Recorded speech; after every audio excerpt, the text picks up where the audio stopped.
बोलते हैं, but let's try. और क्या क्या हुआ है बाकी पता चलेगा बाद में। हैंडल की भी अलाइनमेंट थोड़ी बहुत तो टेढ़ी हुई होगी जितने इम्पैक्ट से गिरी है यहाँ से। तो hi guys, so welcome back to the part 2 of Delhi to Mumbai from my bike.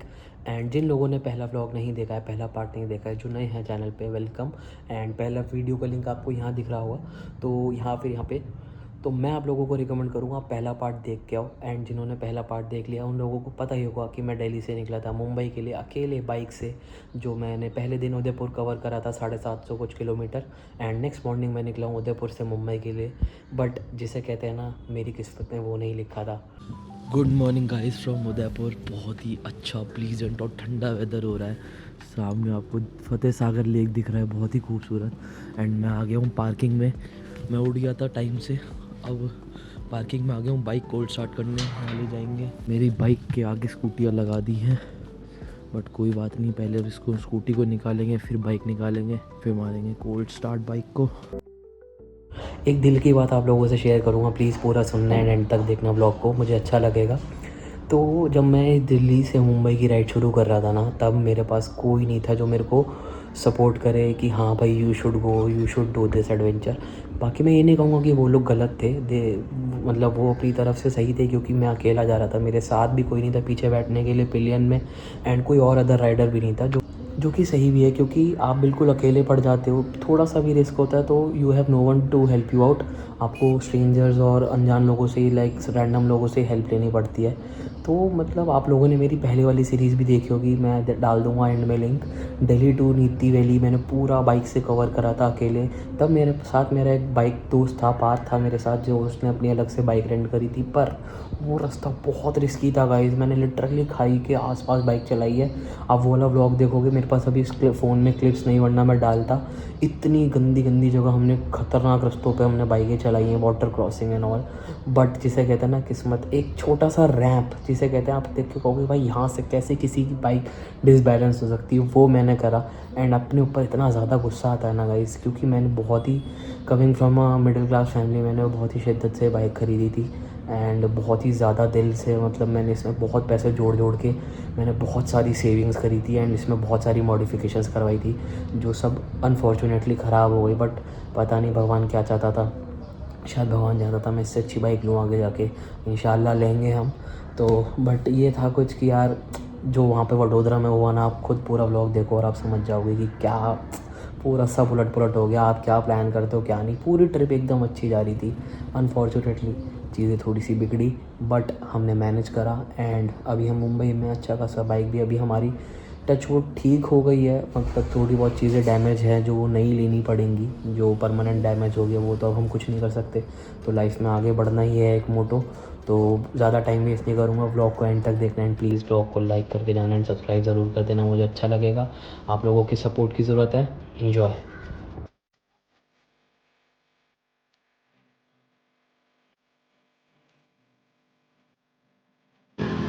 चलो जी, bye bye Udaipur. Next stop Ahmedabad या फिर डायरेक्ट मेन रोड पर आ गया हूँ मैं उदयपुर की। एग्जिट ले लिया शहर से घूम के थोड़ा सा। वैसे मैंने उदयपुर घूमा हुआ है, तो मैं सोच रहा था इतना क्या ही घूमूं। सोच रहा था कहीं अगर चाय मिल जाती ढंग की, थोड़ी लोकल उस पर शॉप पे, तो ले लेता, बट वो खुली नहीं थी कोई सी भी। अब ऑलमोस्ट 7:15 हो गए पूरे एग्जैक्ट, तो लेट हो गए वैसे तो, बट कोई नहीं, हमें कोई जल्दी नहीं है। अरे यार हेलमेट ये उतारना पड़ेगा, हेलमेट लॉक करने के लिए ना, तीनों लॉक होगा नहीं। चलो भाई, अब मैं सीधा मिलता हूँ थोड़ी देर में हाईवे पे चढ़ा के, एंड मिलते हैं।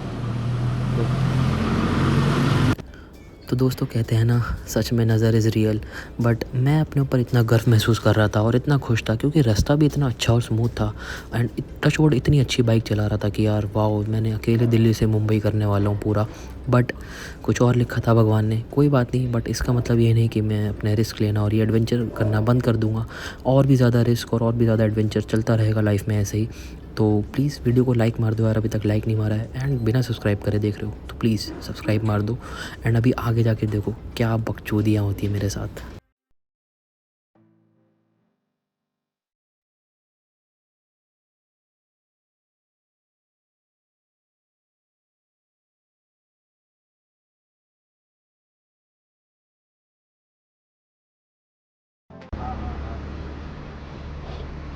नाश्ते में क्या क्या है? नाश्ता यहाँ का गुजराती, मुझे नहीं पता इसको क्या बोलते हैं, बट लेट्स ट्राई।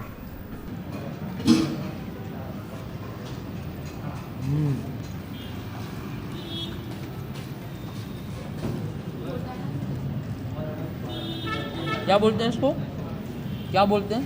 ये कांदा वड़ा है। कांदा वड़ा। और ये गाठिया है, राजकोट वनेला गाठिया बोलते हैं ना वो। और ये बटाका वड़ा, आलू वड़ा बोलते हैं ना वो। ये पपैया का संभारा है। अच्छा, लहसुन की चटनी। लहसुन की चटनी, धन्यवाद।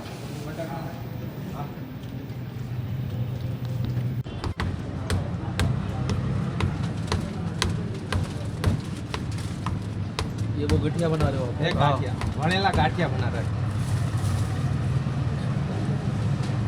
सही है, बढ़िया भाई। लोकल फूड ट्राई करना था मेरे को, कर लिया।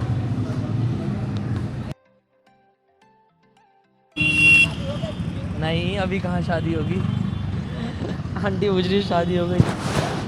सीन ये है भाई, बाइक ना बहुत ज़्यादा गर्म हो गई थी, बहुत हीट हो गई थी, और यहाँ पे हीटिंग इशू आ गया था। यहाँ पे इंजन लाइट और हीट वाला इशू आ गया था। तो पिछले आधे घंटे से नाश्ता करने के बाद मैं यहीं खड़ा हुआ था। वॉशरूम था, इधर फ्रेश होने गया और मैंने पूछा दोस्त से कि क्या दिक्कत है। कह रहे भाई ज़्यादा मेजर नहीं है, क्योंकि मैंने कहीं चलाई नहीं ऐसे गड्ढे वड्ढों में, इंजन में तो कोई दिक्कत आएगी नहीं मेजर। मेन यही था कि बहुत ज़्यादा हीट हो गई थी। अब चलते हैं, आधे घंटे से खड़ी, होपफुली सही होगी अब। हाँ, अब इंजन हीटिंग इशू तो जा चुका है, फिर आ गया। चलो देखते हैं।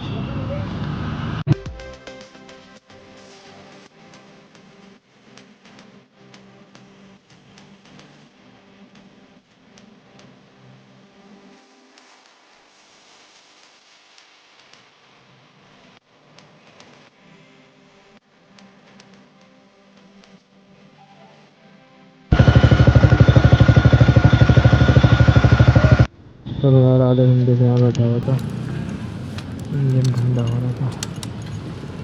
अब देखते हैं क्या सीन है इंजन का गरम।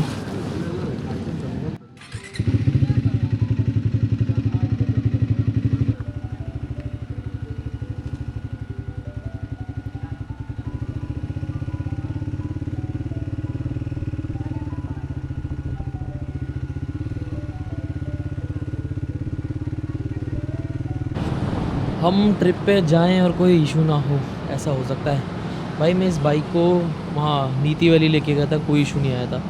कल जिस हिसाब से मैंने 700 किलोमीटर खींची थी, आज मुझे लग रहा था आज रात तक मैं मुंबई लगा दूँगा। बट जैसा आप चाहते हो वैसा कभी होता नहीं है।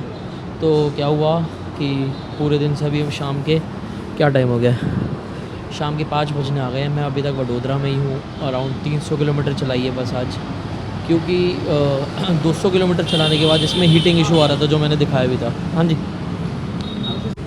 तो वो जो हीटिंग इशू आ रहा था वो कभी बंद ही नहीं हुआ। मुझे समझ ही नहीं आया क्या दिक्कत है यार। मैंने 5-6 मैकेनिक्स को दिखाया वहाँ के लोकल, और मैं वडोदरा से पहले वाले जो लोकल गाँव हैं उस वाली हाईवे से आ रहा था। वो हाईवे नया बना है, तो वहाँ किसी मैकेनिक को आइडिया नहीं है इस बाइक के बारे में। तो मैंने इंजन ऑयल थोड़ा डलवा लिया, कूलेंट भी सब कुछ है, बट वो जा ही नहीं रहा है। तो अब हम और ट्रायम के सर्विस सेंटर पहुँचे जैसे तैसे। 4000 RPM के नीचे चला रहा था मैं, 40 या 50 की स्पीड में। और अब हम इतनी मुश्किल से पहुँचे हैं ट्रायम के सर्विस सेंटर वडोदरा में। यहाँ हमारी बाइक चेक हो रही है, तब देखते हैं क्या होगा।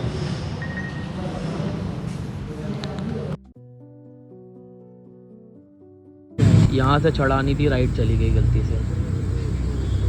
ये गई हेडलाइट, गई पूरी, ये गई पूरी, चाबी टेढ़ी हो गई ना, पूरा अंदर आ ये गया।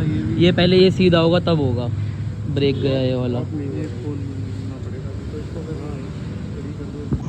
गाइस बहुत सारी दिक्कत हो गई, तो मैं नहीं पता क्या हुआ। जो मैंने बताया था कि बाइक वहाँ पे इशू आ रहा है, वो ठीक करवाने के लिए थोड़ा सा ठीक हुआ था। मैं टेस्ट राइड लेने जा रहा था और उस रैम्प से मुझसे बाइक गिर गई। वहाँ पे रैम्प है, आपको वीडियो दिखा दूँगा। और रैम्प से बाइक गिर गई और बाइक बहुत ज़्यादा डैमेज हो गई है। वो आपको वीडियो देख के समझ आ जाएगा। हाँ, मतलब रोड पे इतनी अच्छी चला रहा था, यहाँ हो गया उल्टा सीधा। वहाँ नहीं होना तो यहाँ हो गया, यहाँ नहीं होना तो वहाँ होता। मेरा मूड ख़राब हो गया, मेरे 3-4 घंटे यहीं वेस्ट हो गया। बाइक पूरी अब इंश्योरेंस में जाएगी।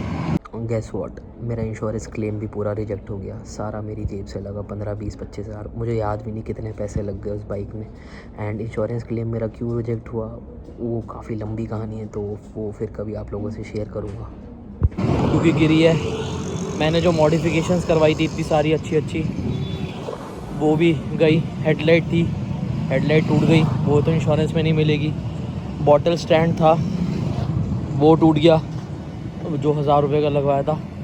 बात 1000 रुपये की नहीं है, बात है यार मैंने बहुत ही मन से और बहुत ही अपने हार्ड अर्न मनी से वो चीज़ करी थी, उस बात का दुख है। पर ठीक है, क्या कर सकते हैं। अब देखते हैं, अभी वो पोर्टर ट्रक करवा रहा हूँ यहाँ से मुंबई, जहाँ चाचा का घर है, वहाँ से जाऊँ, वहाँ पे करवाऊँगा इंश्योरेंस में क्लेम। यहाँ नहीं करवा रहा हूँ क्योंकि वरना मुझे वापस वडोदरा आना पड़ेगा। तो ठीक है यार, घुटनों छिल गए, घुटनों में दर्द हो रहा है, देखते हैं क्या होता है। घर वाले आ गए कहीं, मैं दिखा देता हूँ। हेडलाइट पूरी गई, मीटर टूट गया पूरा, ये वाला ब्रेक गया, कांच गया, ये वाला नक्कल गार्ड टूट गए, ठीक है, ये पूरा मीटर टूट गया है। ये पता नहीं रैप कैसे फट गया, ठीक है, कूलेंट भी शायद थोड़ा टूट गया है, ये लगवाया था, ये टूट गया पूरा। और क्या क्या हुआ है बाकी पता चलेगा बाद में। हैंडल की भी अलाइनमेंट थोड़ी बहुत तो टेढ़ी हुई होगी जितने इम्पैक्ट से गिरी है यहाँ से। तो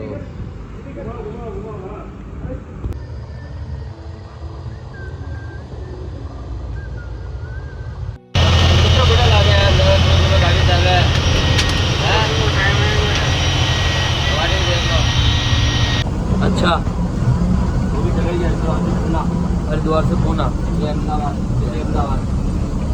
ये बाइक के साथ हम बस में जा रहे हैं बैठ के, क्योंकि बाइक का तो सीन हो चुका है। देखते हैं। तो तुम हरिद्वार से चलाते आ रहे हो? हाँ, ये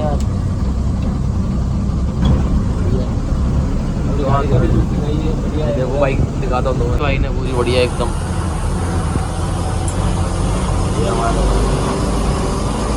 टच डाउन मुंबई, बहुत बुरी हालत है, थक चुका हूँ, सामान अनपैक कर रहा हूँ जो पोर्टर करवाया था।